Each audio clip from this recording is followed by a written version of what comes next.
ഇന്ത്യയുടെ ശക്തമായ തിരിച്ചടിയിൽ തകർന്നത് 4 പാക് എയർബേസുകളാണ്. കനത്ത നാശമുണ്ടായി എന്ന് പാകിസ്ഥാൻ തന്നെ സ്ഥിരീകരിക്കുന്നുമുണ്ട്. ഏതൊക്കെയാണ് ആ എയർബേസുകൾ നോക്കാം. ഏറ്റവും പ്രധാനം നൂർഖാൻ എയർബേസ്, റാവൽപിണ്ടിയിലുള്ള നൂർഖാൻ എയർബേസ് ഏതാണ്ട് ഇസ്ലാമാബാദിന്, പാക് തലസ്ഥാനമായ ഇസ്ലാമാബാദിന് ഏതാണ്ട് ഒരു 10 കിലോമീറ്റർ മാത്രം പരിധിയിൽ വളരെ അടുത്ത് സ്ഥിതി ചെയ്യുന്ന എയർബേസ് ആണ്. ഈ എയർബേസ് പാക് എയർഫോഴ്സ് ഉപയോഗിക്കുന്നത് ട്രാൻസ്പോർട്ട് ഹബ്ബായാണ്. അതായത് മറ്റ് പ്രധാനപ്പെട്ട വലിയ വിമാനങ്ങളൊക്കെ ഈ എയർബേസിൽ ഇറങ്ങിക്കൊണ്ടാണ് ഓപ്പറേഷൻസ് നടത്തുന്നത്.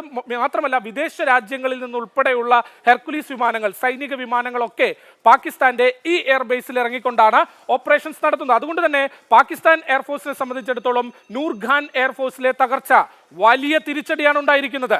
മറ്റൊന്ന് മുറിദ് എയർബേസ്, അത് ചക്വാല പ്രദേശത്ത്, പാകിസ്ഥാനിലെ പഞ്ചാബ് പ്രവിശ്യയിലുള്ള ചക്വാല പ്രദേശത്തുള്ള മുറിദ് എയർബേസ്. ഇത് പ്രധാനമായും ഡ്രോണുകളൊക്കെ നിയന്ത്രിക്കുന്നതിനും ഡ്രോണുകളൊക്കെ കേന്ദ്രീകരിച്ച് പ്രവർത്തിക്കുന്നതിനുമാണ് ഈ മുറിദ് എയർബേസ് പാകിസ്ഥാൻ ഉപയോഗിക്കുന്നത്. മുറിദ് എയർബേസിലും ഇന്ത്യയുടെ പ്രത്യാക്രമണം കനത്ത നാശം വിതച്ചിട്ടുണ്ട്.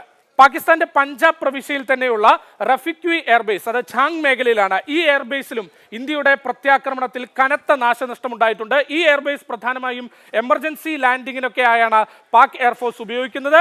ഇവിടെ ഈ റഫിക്വി എയർബേസിലെ ശക്തമായ നാശനഷ്ടം ഉണ്ടായി എന്നതാണ് ഏറ്റവും ഒടുവിൽ പുറത്തു വരുന്ന വിവരങ്ങൾ. മറ്റൊന്ന് റഹീം യാർ ഖാൻ എയർബേസ്, ഇതും പാകിസ്ഥാന്റെ പഞ്ചാബ് പ്രവിശ്യയിൽ തന്നെയുള്ള എയർബേസ് ആണ്. റഹീം യാർ ഖാൻ മേഖലയിലുള്ള എയർബേസ് തന്നെയാണ്. ഇത് പാക് വ്യോമസേന പ്രധാനമായും എമർജൻസി ലാൻഡിങ്ങിലും മറ്റ് പ്രധാനപ്പെട്ട ഓപ്പറേഷൻസിനുമൊക്കെ ആയാണ് ഈ എയർബേസും ഉപയോഗിക്കുന്നത്. ഇത്തരത്തിൽ 4 തന്ത്രപ്രധാനമായ എയർബേസുകളിലാണ് ഇന്ത്യയുടെ ശക്തമായ തിരിച്ചടി പാകിസ്ഥാന് കനത്ത നാശമുണ്ടാക്കിയിരിക്കുന്നത്.